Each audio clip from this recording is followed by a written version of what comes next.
मैं आप सब लोगों का तहे दिल से शुक्रगुजार हूँ।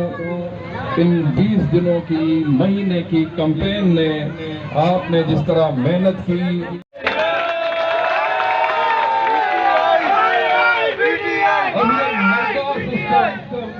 या गली से कोई बंदा नंगा गुजरे, आपको कितनी देर गुजरने दोगे? नहीं गुजरने दोगे, या बंद करवा दोगे या उसको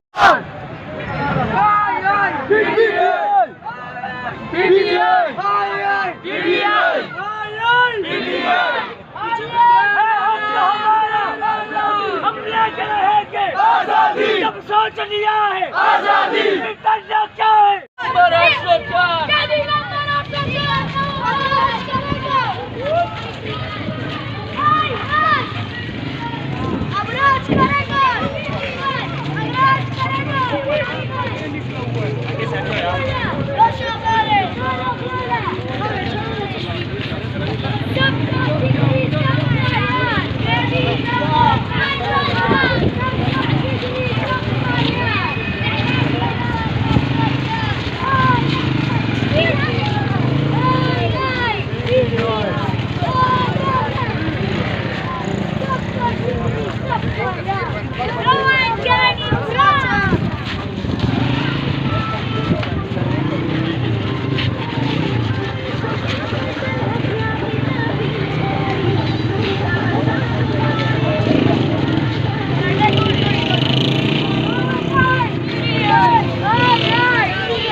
इंशाअल्लाह आप दोस्तों की भरपूर ताउन के साथ, आप लोगों की मोहब्बत के साथ हम अपनी ये जंग इंशाअल्लाह जारी रखेंगे।